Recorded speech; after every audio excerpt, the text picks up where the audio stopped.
ఈ రోజు మనం చరిత్రలోనే అత్యంత ప్రసిద్ధమైన మరియు భయంకరమైన ఒక ఘట్టాన్ని తెలుసుకోబోతున్నాము. ఇది కేవలం ఒక కథ కాదు, ఇది అహంకారానికి మరియు ఆత్మగౌరవానికి మధ్య జరిగిన యుద్ధం, భక్తికి మరియు ఆడంబరానికి మధ్య జరిగిన సంఘర్షణ. అదే దక్షయజ్ఞం. ఈ రోజు ఎపిసోడ్ లో మనం మామ అయిన దక్షుడికి అల్లుడైన శివుడికి మధ్య వైరం ఎందుకు వచ్చింది, నందీశ్వరుడు బ్రాహ్మణులను ఎందుకు శపించాడు, సతీదేవి తన తండ్రి చేసే యాగంలో తన ప్రాణాలను ఎందుకు విడిచిపెట్టింది, మరీ ముఖ్యంగా శివుడి అంశైన వీరభద్రుడికి మరియు లోకపాలకుడైన శ్రీ మహావిష్ణువుకి మధ్య జరిగిన భయంకరమైన యుద్ధం ఏమిటని తెలుసుకుందాం. ఇది స్కంద పురాణం మహేశ్వర ఖండంలో వివరించబడ్డ దక్షయజ్ఞ వినాశనం. రండి ఈ అద్భుతమైన ఘట్టాన్ని పూర్తిగా తెలుసుకుందాం.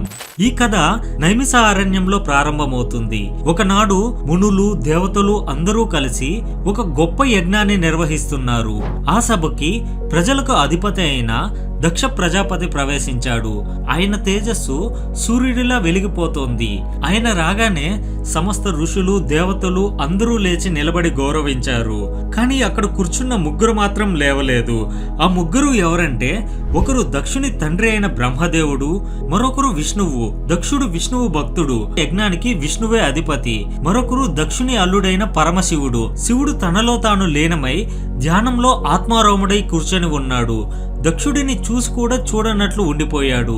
అది చూసి దక్షుడికి అహంకారం దెబ్బతిన్నది. కోపం కట్టలు తెచ్చుకునింది. దక్షుడు కోపంతో ఊగిపోతూ సభ మధ్యలో అందరికీ వినిపించేలా శివుడిని నిందించడం మొదలుపెట్టాడు.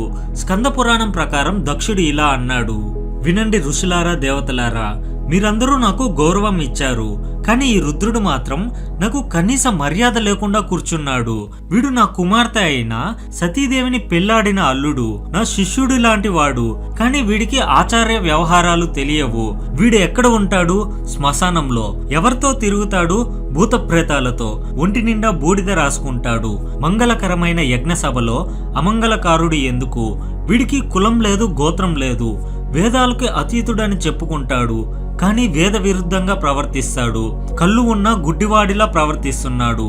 ఇలా ఘోరంగా నిందిస్తూ దక్షుడు ఆ క్షణమే ఒక శాపం ఇచ్చాడు. ఈ రోజు నుండి దేవతలకి ఇచ్చే హవిస్సులో ఈ రుద్రుడికి భాగం ఉండకూడదు. ఇంద్రుడు, విష్ణువు మొదలైన వారితో పాటు ఇతనికి స్థానం లేదు అని. సాధారణంగా యజ్ఞం చేసేటప్పుడు అగ్నిదేవుడిని సాక్షిగా ఉంచి దేవతలకు అర్పించే ఆహారాన్ని లేదా ద్రవ్యాలను హవిస్సు అంటారు. ఇంకా అర్థమయ్యేలా చెప్పాలి అంటే, హోమం చేసే అప్పుడు అగ్నిలో వేసే నెయ్యి, పాలు, పెరుగు, అన్నం ఇంకా ప్రత్యేకమైన మూలికలను హవిస్సు అంటారు. యజ్ఞం చేసేటప్పుడు ఒక్కో దేవత పేరు చెప్తూ, ఉదాహరణకి ఇంద్రాయ స్వాహ అని అగ్నిలో హవిస్సు వేస్తారు. అగ్నిదేవుడు ఆయా భాగాలను ఆ దేవతలకు చేరుస్తాడు. దీనినే యజ్ఞ భాగం అని కూడా అంటారు. సో దక్షుడు శివునిని నిందిస్తూ ఇకపై శివునికి దేవతలకు ఇచ్చే హవిస్సులో భాగం ఉండకూడదు అని శపించడంతో దక్షుడి అహంకార పూరితమైన మాటలు విన్న నందీశ్వరుడు ఇకపై సహించలేకపోయాడు.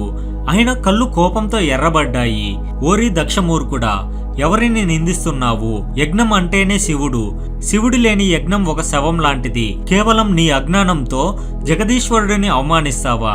నీవు బ్రాహ్మణుడివి అనే గర్వంతో ఉన్నావనేగా అని నందీశ్వరుడు అనగా, దక్షుడు కోపంతో శివ అనుచరులను శపించాడు. మీరందరూ వేద మార్గాలను వదిలి పాషాండులు అవుదురుగాక. జుట్టు విరబోసుకొని మద్యాన్ని తాగుతూ ఆచారాలు లేకుండా భ్రష్టులైపోతారు అని శపించాడు. దానికి ప్రతిగా నందీశ్వరుడు కూడా బ్రాహ్మణులను ఉద్దేశించి శాపం ఇచ్చాడు. నంది ఏమన్నాడంటే, ఎవరైతే శివుడిని ద్వేషించే ఈ దక్షుడికి మద్దతు పలుకుతారో ఆ బ్రాహ్మణులు వేదాలను కేవలం పొట్టకూటి కోసం మాత్రమే వాడుకుంటారు. వారు భోగాల వెంబడి పరిగెడతారు. అసలైన జ్ఞానాన్ని కోల్పోతారు. వారికి మోక్షం ఉండదు. కేవలం కర్మకాండల్లో మునిగిపోతారు. వారు ఎల్లప్పుడూ పేదరికంతో బాధపడుతూ ఇతరుల ఇళ్లల్లో యాచిస్తూ బ్రతుకుతారు అని నందీశ్వరుడు శాపం పెడతాడు.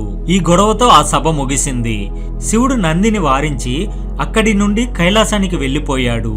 కానీ ఆ రోజు రగిలిన ఆ నిప్పు ఒక మహాప్రలయానికి నాంది పలికింది. కొంతకాలం తరువాత దక్ష ప్రజాపతి తన పంతం నెగ్గించుకోవడానికి వాజపేయ యాగం, ఆ తరువాత బృహస్పతి యాగం చేయడానికి సిద్ధమయ్యాడు. ఇది హరిద్వార్ దగ్గర ఉన్న కంకల్ అనే ప్రాంతంలో జరిగింది. విశ్వకర్మ దీనికోసం అద్భుతమైన యాగశాలను నిర్మించాడు. బ్రహ్మ, విష్ణువు, ఇంద్రుడు, దిక్పాలకులకు అందరికీ ఆహ్వానాలు వెళ్ళాయి. కానీ కైలాసానికి మాత్రం పిలుపు రాలేదు. కావాలనే శివుడిని అవమానించడానికి దక్షుడు ఇలా చేశాడు. కైలాసంలో ఉన్న సతీదేవి ఆకాశంలో విమానాల్లో వెళ్తున్న దేవతలను చూసింది. వారంతా ఎక్కడికి వెళ్తున్నారు అని ఆరా తీయగా తన తండ్రి దక్షుడు మహాయాగం చేస్తున్నాడు అని తెలిసింది. వెంటనే ఆమె శివుడి దగ్గరికి వెళ్లి ఇలా అడిగింది, నాదా, మా నాన్న గొప్ప యజ్ఞం చేస్తున్నారట, అందరూ వెళ్తున్నారు, మనం కూడా వెళ్దాం పదండి, అక్కడ నా చెల్లెళ్లను అమ్మని చూడాలని ఉంది అనగానే పరమశివుడు చిరునవ్వుతో శాంతంగా వేదాంత ధోరణిలో ఇలా బదులిచ్చాడు, దేవి, పిలవని పేరంటానికి వెళ్ళకూడదు. దక్షుడు నన్ను ద్వేషిస్తున్నాడు. శత్రువు ఇంటికి, అది తండ్రి ఇల్లైనా సరే, పిలవకుండా వెళ్తే అవమానం జరుగుతుంది. అది మరణం కంటే ఎక్కువ బాధను ఇస్తుంది. నువ్వు కూడా వెళ్ళొద్దు, వెళితే నీకు అవమానం తప్పదు అని శివుడు చెప్పాడు. అయినా కూడా సతీదేవి అక్కడికి వెళ్ళింది. ఆమె అక్కడికి వెళ్ళగానే అక్కడ దృశ్యం చూసి ఆశ్చర్యపోయింది. అక్కడ శివుడికి హవిస్సు లేదు, కనీసం శివుడికి ఆసనం కూడా లేదు. తన తండ్రి అయిన దక్షుడు ఆమెని చూసి కూడా చూడనట్టు ముఖం తిప్పుకున్నాడు. తల్లి తప్ప ఆమెతో ఎవ్వరూ మాట్లాడలేదు. దానితో సతీదేవి దక్షుడిని నిలదీసింది, నాన్న, ఇదేమి అన్యాయం? జగత్తుకి తండ్రి అయిన శివుడిని పిలవకుండా యజ్ఞం ఎలా పూర్తవుతుంది? శివుడి లేని చోట మంగళం ఎలా ఉంటుంది? ఆయన ఆదిదేవుడు కదా అని సతీదేవి నిలదీయగా దక్షుడు అందరి ముందు ఆమెని, శివుడిని ఘోరంగా అవమానించాడు. నీ భర్తకి కులం లేదు, గుణం లేదు, అతను పిచ్చోడు, శ్మశానంలో బూడిద పూసుకొని తిరిగేవాడు, అందుకే పిలవలేదు, నీకు ఇష్టమైతే ఉండు, లేకపోతే పో అని అవమానించాడు. తన భర్త అయిన శివుడిని అవమానించడంతో సతీదేవి కోపంతో రగిలిపోయింది. స్కంద పురాణం ప్రకారం ఆమె ఇలా ప్రతిజ్ఞ చేసింది, శివుడిని నిందించే ఈ సభలో నేను ఉండను. శివుడిని ద్వేషించే నీ శరీరం నుండి పుట్టిన ఈ దేహం నాకు వద్దు, దీనిని ఇప్పుడే వదిలేస్తున్నాను అని చెప్పి ఆమె అక్కడికక్కడే యోగాగ్ని, ఇన్నర్ యోగిక్ ఫైర్ ని సృష్టించుకుంది. కొన్ని పురాణాల్లో ఆమె యజ్ఞగుండంలో దూకినట్లు ఉంటుంది. కానీ ఇక్కడ స్కంద పురాణంలో ఆమె తన యోగ శక్తితో శరీరాన్ని దహించుకుంది. ఓ రుద్ర, ఓ శివ అని స్మరిస్తూ ఆ మంటల్లో తన శరీరాన్ని దహనం చేసుకుంది. సతీదేవి మరణ వార్త నారదుడి ద్వారా శివుడికి తెలిసింది. ఆ క్షణం కైలాసం కంపించింది. ప్రళయకాల రుద్రుడిలా శివుడు ఉగ్రరూపం దాల్చాడు. తన ఆసనం నుండి ఒక్కసారిగా లేచాడు. తన జటాజూటం నుండి ఒక జడను పీకి నేలకేసి కొట్టాడు. ఆ దెబ్బకి భూమి బద్దలయ్యేలా ఒక భయంకరమైన శబ్దం వచ్చింది. అందులో నుండి ఆకాశాన్నంటే ఎత్తుతో 1000 చేతులతో నల్లటి మేఘం లాంటి శరీరంతో వీరభద్రుడు జన్మించాడు. 1,000,000 మంది భూతాగణాలతో వారు సిద్ధమయ్యారు. వీరభద్రుడు శివుడికి నమస్కరించి, ప్రభు, ఆజ్ఞ ఇవ్వండి, ఈ లోకాన్ని మింగేయమంటారా, సముద్రాలను తాగేయమంటారా, ఏమి చేయమంటారు అని అడిగాడు. శివుడు ఒకటే చెప్పాడు, వెళ్ళు వీరభద్ర, ఆ దక్షుడి యజ్ఞాన్ని ధ్వంసం చేయి, అక్కడ ఉన్న దేవతలను, ఋషులను, దక్షుడిని ఎవ్వరినీ వదలద్దు అని. అంతే, వీరభద్రుడు భూత, ప్రేత, పిశాచ మరియు ప్రథమ గణాలతో కూడిన శివ సైన్యంతో దక్షుడు యజ్ఞం చేస్తున్న కంకల్ ప్రదేశం వైపు ప్రళయ గాలిలో దూసుకు వెళ్లాడు. వీరభద్రుడు యజ్ఞశాలలో అడుగు పెట్టగానే అక్కడ అందరూ భయంతో హడలిపోయారు. అకస్మాత్తుగా గాలిలో దుమ్ము రేగింది. రక్తం వర్షంలా కురిసింది.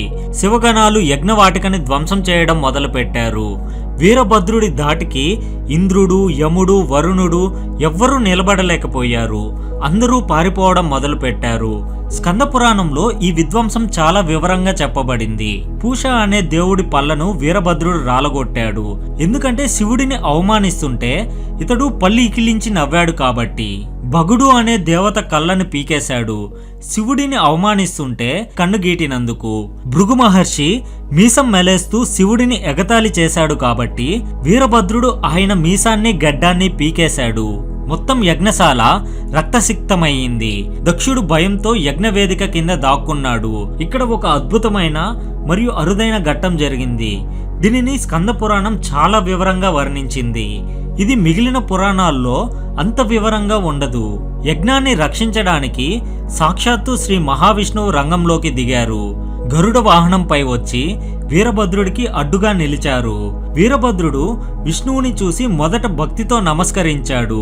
కానీ కర్తవ్య నిర్వహణలో వెనకడుగు వేయలేదు. వీరభద్రుడు అంటాడు, ఓ విష్ణుదేవా, నువ్వు యజ్ఞ పురుషుడవి, కానీ నువ్వు దక్షుడి పక్షాన ఉన్నావు. నేను శివుడి ఆజ్ఞతో వచ్చాను. నువ్వు సాక్షాత్తు ఆ సంబుడివే. మీ ఇద్దరికీ భేదం లేదు, అయినా తప్పదు, యుద్ధం చేద్దామన్నాడు. అప్పుడు విష్ణువు మరియు వీరభద్రుడి మధ్య భీకర యుద్ధం జరిగింది. చివరగా విష్ణువు తన అమోఘమైన సుదర్శన చక్రాన్ని వీరభద్రుడి పైకి ప్రయోగించాడు. అప్పుడు ఏం జరిగిందంటే, వీరభద్రుడు ఆ సుదర్శన చక్రాన్ని పట్టుకొని నోటిలో వేసుకొని మింగేశాడు. అది చూసి విష్ణువు ఆశ్చర్యపోయాడు. వీరభద్రుడి గొంతుని తన చేతితో నొక్కి ఆ చక్రాన్ని బయటకి తెప్పించాడు. అప్పుడు విష్ణువు గ్రహించాడు, దక్షుడికి పాపం పండింది, ఈ యజ్ఞం నాశనం అవ్వాల్సిందే అని. అంతేకాక శివుని తేజస్సును ఎవరూ జయించలేరని తెలుసుకొని ఆయన యుద్ధం నుండి పక్కకి తప్పుకున్నాడు. విష్ణువు తప్పుకోగానే ఇక దక్షుడిని కాపాడేవారెవరూ లేరు. వీరభద్రుడు దక్షుడిని వెతికి పట్టుకున్నాడు. అతని తలను కత్తితో నరికి యజ్ఞగుండంలో పడేశాడు.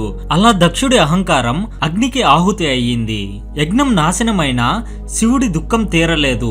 తన ప్రాణ సమానమైన సతీదేవి పార్థివ దేహాన్ని భుజాన వేసుకుని శివుడు ముల్లోకాలలో భీకరమైన తాండవం చేయడం మొదలుపెట్టాడు. ఆయన అడుగుకి భూమి వణికింది, కన్నిటికి సముద్రాలు ఉప్పొంగాయి. ఈ పరిస్థితి ఇలాగే ఉంటే సృష్టి అంతమైపోతుందని దేవతలు విష్ణువుని వేడుకున్నారు. అప్పుడు విష్ణువు తన సుదర్శన చక్రాన్ని ప్రయోగించి శివుడి భుజంపై ఉన్న సతీదేవి దేహాన్ని ఒక్కో భాగం కింద పడేలా ఖండించాడు. సతీదేవి అంగాలు భూమిపై 108 ప్రదేశాల్లో పడ్డాయి. ఆ 108 ప్రదేశాలే నేడు మనం దర్శించుకునే శక్తిపీఠాలు. సతీదేవి హృదయం పడిన చోట, ఆమె శిరోజాలు పడిన చోట, ఇలా ప్రతి చోట అమ్మవారు వెలిశారు. ప్రతి శక్తిపీఠం వద్ద తాను కాలభైరవుడి రూపంలో కావలి ఉంటానని ప్రతిజ్ఞ చేశాడు. ఆ తర్వాత బ్రహ్మదేవుడు మిగిలిన దేవతలు కైలాసానికి వెళ్లి శివుడిని ప్రార్థించారు. ఓ మహేశ్వర, దక్షుడు తప్పు చేశాడు, శిక్ష అనుభవించాడు, కానీ యజ్ఞం అసంపూర్తిగా ఉండకూడదు. దయచేసి దక్షుడిని బ్రతికించు అని వేడుకున్నారు. శివుడు బోలశంకరుడు కదా, వెంటనే శాంతించాడు.